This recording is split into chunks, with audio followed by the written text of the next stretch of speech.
5 players. 2 of them are rookies. 2 of them are going to be over 30 years old at the start of the season, and one of these guys could legitimately finish number 1 at his position if he had some decent quarterback play. But one of the keys to fantasy football success is finding those players with massive value.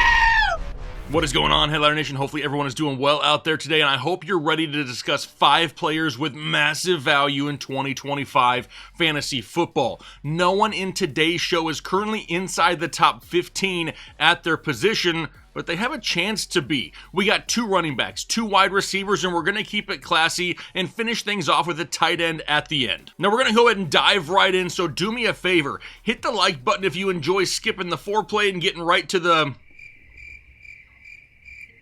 You know what I'm talking about. Anyway, let's talk about Alvin Kamara first. And when we look at Alvin Kamara, we see he's the current RB16 overall, and I just don't get it.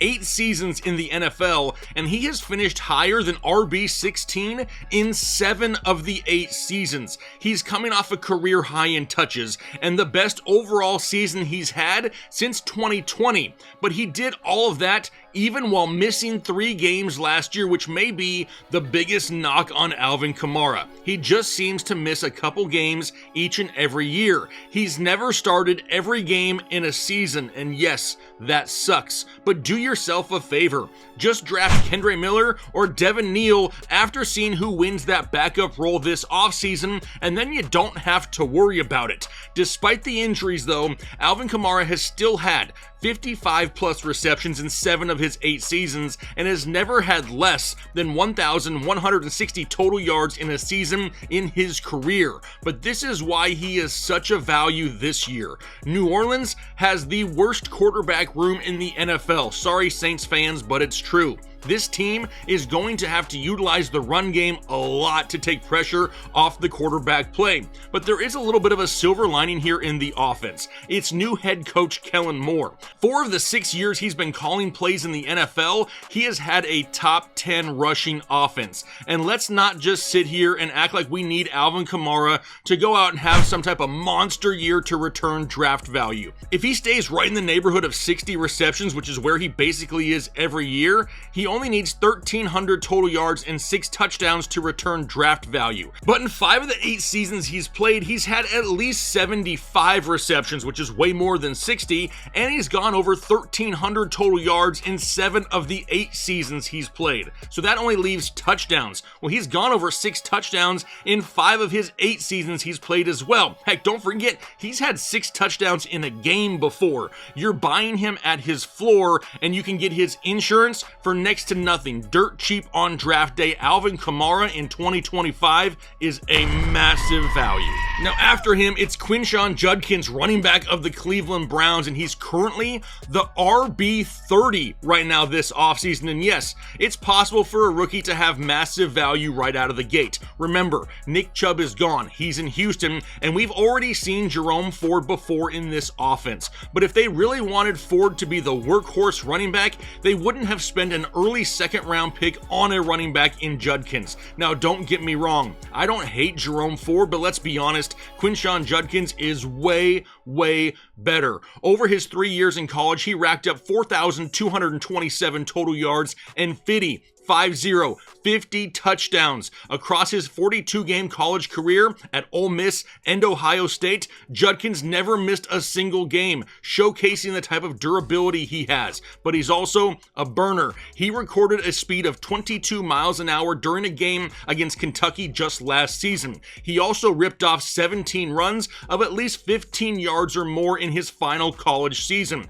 Browns GM Andrew Berry has already come out praising his ability to run through you, run by you, or run around you. Someone who is 6 foot tall, 220 pounds shouldn't be moving that fast. He draws a lot of comparisons to Joe Mixon. Add in the fact that he has an opportunity for 225 plus touches right out of the gate, and you can get him in the 6th to 7th round. It's an absolute no-brainer. The RB30 last year was Kareem Hunt, and and he only played in 13 games, scoring single digits in 6 of them. Now, Judkins only needs to be right around 20 receptions, 1,000 total yards, and 5 touchdowns to finish right around RB30. To me, that is his floor. If we see even less Jerome Ford, Judkins has the potential of being a top 15 overall running back in 2025, but the beauty is the fact that he could be your RB3 on your roster. You don't have to draft him and rely on him right out of the gates in week 1. If he starts off hot, you're going to have crazy good depth on your team or a massive trade piece if you need it. A potential starting running back on a run-heavy team sitting at RB30 is absolutely massive value. Don't forget that head coach Kevin Stefanski and the Browns have been top 10 in the NFL in rush attempts 4 of the last 5 years, and with the potential of them going with a younger quarterback in 2025, the RB room could be leaned on heavily. Now, talking about one rookie got me so excited, let's do another one with Travis Hunter, wide receiver of the Jacksonville Jaguars, currently the wide receiver 31. Now, I am not one of those huge rookie hype type guys. This one right here is all about the value of him going as wide receiver 31. Last year's wide receiver 31 was Darnell Mooney, and he only had 64 catches for 992 yards and 5 touchdowns. That's even worse than what Marvin Harrison did last year in his misusage in Arizona. I don't see a rookie head coach in Liam Cohen moving up in the NFL draft to get Travis Hunter just to not use him. Cohen has a history of utilizing multiple wide receivers in his offense, most recently last year in Tampa Bay with Mike Evans, Chris Godwin, and Jalen McMillan. And it's not like Jacksonville is absolutely stacked with high-end weapons. We know that Christian Kirk is gone to Houston. Evan Ingram is gone to Denver. And while I don't hate guys like Diami Brown or Brenton Strange, they aren't going to be taking much away from Travis Hunter. But then there is the fact that he's also going to be playing some defense. So in most fantasy leagues, he could also rack up points for tackles, interceptions, and even pick 6 touchdowns as well. It's like the cherry on top. Now, I'm not going to be one of those guys that goes out and overestimates a rookie's production, but Polymarket has Hunter at 1,250 yards, 9 touchdowns, and 5 interceptions as a projection. That would make him a top 15 fantasy wide receiver. If he sees anywhere around 100 targets, he'll definitely hit those numbers. He will more than likely be your team's wide receiver 3 as well. That is too cheap of a price for the potential upside, which makes him, yes, a massive value. All right, if you find the fantasy juices are flowing here after the first few players and you say, you know what, I'm ready to dominate in 2025, you need to be sure to get yourself a fantasy football draft guide. Now, if this video can get over 750 likes, I'm going to pick a random commenter from down below and give them a free draft guide here for 2025. Now, maybe you're like, Jake, I don't want to take my chances at winning one. I just need one. All you got to do is head over to tfhdraftguide.com and get yours right now. There's already content up there on the draft guide. And what's great about it being web-based is we can add and update it all off season long, so no matter when you log in, you'll have the most up-to-date information. If you're looking to just straight teabag your opponents in 2025, you got to get yourself a fantasy football draft guide. But let's go ahead and dive into the next player. This may catch some people off guard. It's Tyreek Hill.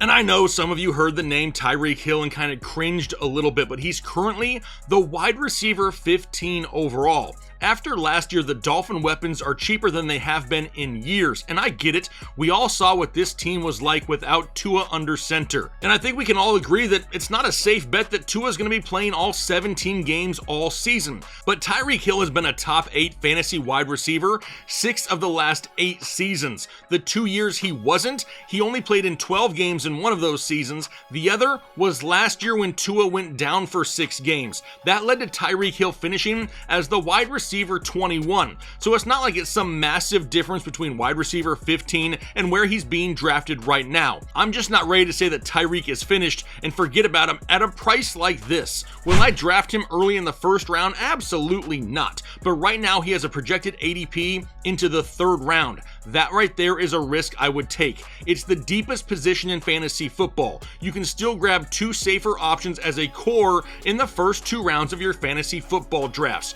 You could start with something like Malik Neighbors and Josh Jacobs, and then grab Tyreek Hill in the 3rd as your wide receiver 2.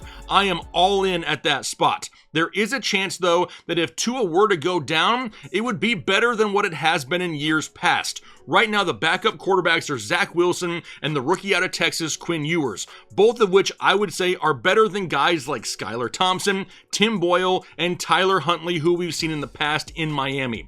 I will take one risk every 4 rounds during my fantasy football draft, and at the wide receiver 15, I wouldn't think twice about Tyreek Hill being that risk for my team in 2025. Because remember, like I said earlier, the wide receiver position is the deepest position in fantasy football. Just give yourself some added depth if you take a Tyreek Hill. That way, if something happens, if the wheels fall off, you have other high-end options on your roster ready to go. Now, lastly, it's David Njoku of the Cleveland Browns. I didn't even realize I was going double brownie till I started recording, but no, I'm not some Browns truther. It's all about value. And right now, David Njoku is currently the tight end 10 overall. There are only 2 things keeping Njoku from being up there with the likes of George Kittle in the fantasy world. It's health, which no one can predict, and quarterback play. 2 pretty big things for sure, but that's baked in to his projected ADP of the 9th round right now. So we really don't have to assume much risk, if any at all,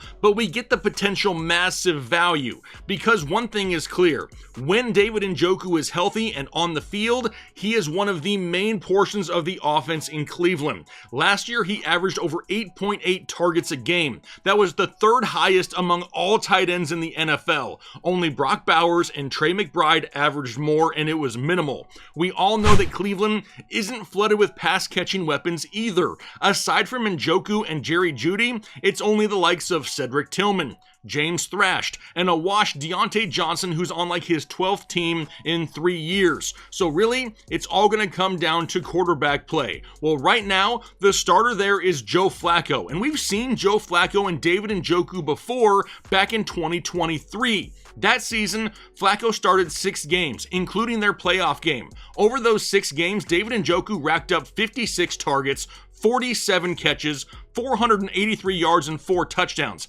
That's an average of 9 targets, 8 receptions, 81 yards, and 0.7 touchdowns per game. If you project that over a 17-game season, it's a crazy number. It's 153 targets, 136 receptions, over 1,300 yards receiving, and 12 touchdowns. Now, sure, those probably aren't realistic, but that's definitely the ceiling for sure. But how about 80 catches for 800 yards and 7 touchdowns? That is very doable, and that would even make him a top 5 tight end in fantasy. He is one of only a handful of tight ends that are out there averaging over 10 fantasy points per game over the last 2 seasons, so it's really not out of the question. Now, if Cleveland decides to go with one of their young rookie quarterbacks, either Dylan Gabriel or Shedeur Sanders, I still don't hate it. What helps take pressure off of young quarterbacks? It's the running game, and it's the tight end position. Given the cheap price and the potential upside, David Njoku has massive value in 2025.